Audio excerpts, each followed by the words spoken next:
Hello. I'm excited to have you all joining me today. My name is Sherri Rademacher, and I work here at St. Cloud State University under the CDAD, the Center for International Disability Advocacy and Diplomacy. The topic for today's discussion is full access to healthcare, and whether the deaf community experienced barriers or discrimination during COVID. So that's what we'll be discussing today. Why don't we start with brief introductions? First, Xiaorong.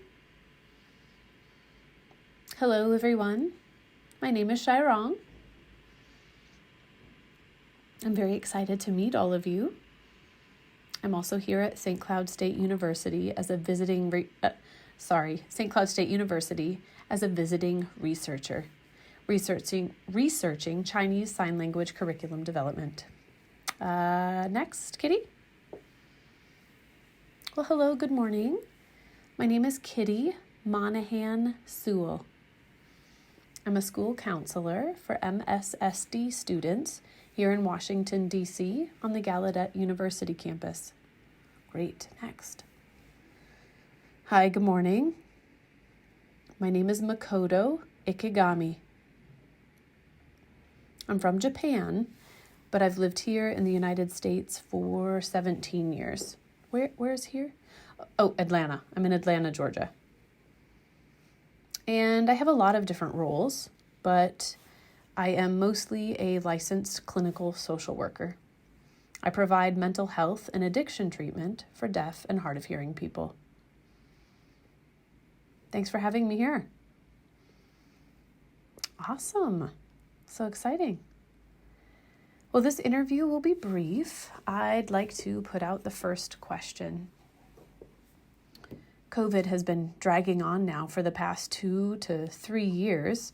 What have you witnessed in regards to barriers or discrimination that deaf people have faced in regards to their mental health? Who would like to start?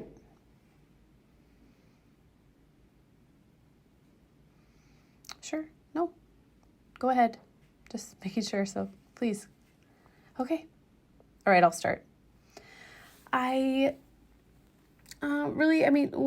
COVID hit, it impacted everyone. Deaf and hard of hearing people, but also hearing people all around the world. It also impacted different races, and there's no question to that, but I think what most impacted and caused barriers for the deaf and hard of hearing people were the masks. There are some deaf and hearing researchers and companies, business and specialists that helped invent some clear masks. And I did try a few of those myself personally, but they weren't too comfortable. I mean, it really depends on the person, but is it mandatory to wear a mask? Yes, but I had to get creative and feel the room. Could I pull down my mask to sign or find another way? I mean, it was a struggle to navigate just to be able to communicate.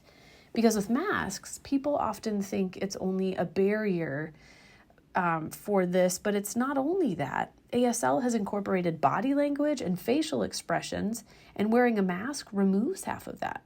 And I've noticed that that was probably the biggest barrier. Kitty, do you have other challenges that you recognized? Sure.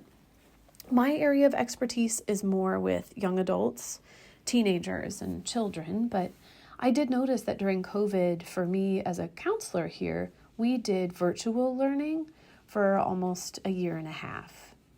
And I did notice that some students were very comfortable doing things remote over video. But some students did struggle with Zoom online and preferred to be in person. You know, that personal environment to be able to do hands-on activities, that was missing through Zoom.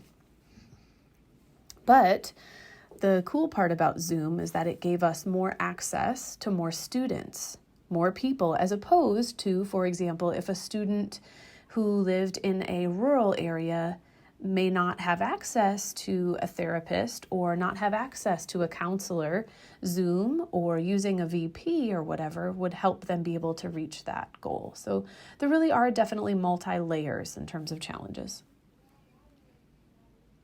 Yes, what a challenge. Can I add more? Yeah, she just reminded me that when COVID hit, there were some negatives as well. But you're right, there were a lot of other things that popped up involving Zoom. For example, addiction treatments, recovery meetings like AA or NA meetings were often done in person. But that closed down or was suspended during COVID, so deaf people got creative by using Zoom. And thank God for Zoom. At an AA and NA meetings, it's really challenging to find an interpreter. AA and NA are traditionally a self-help support group, so they don't often have the funds to pay for the interpreters. For doctor's appointments or therapy sessions, insurance will pay for that. But for AA and NA meetings, you often have to seek for volunteer interpreters or get creative with funding to get an interpreter. But over Zoom, you don't have to stay local. So that means that volunteer interpreters could be from a completely different state. And the more we recruit from all over, the more AA and NA meetings can keep running. And with Zoom, you can join from anywhere and anytime. So I noticed there's been a huge increase in AA meetings compared to before COVID. All right. Oh, I'd like to add to that as well. Thinking about equity, I know that not everybody has access to the internet. Some people can't afford to pay for it. So Zoom technology is cool and all, but those that don't have, again, the funding issues or regional issues that that causes them to not have that access. Oh, I have one more to add. I've got another challenge that I noticed in a doctor's office.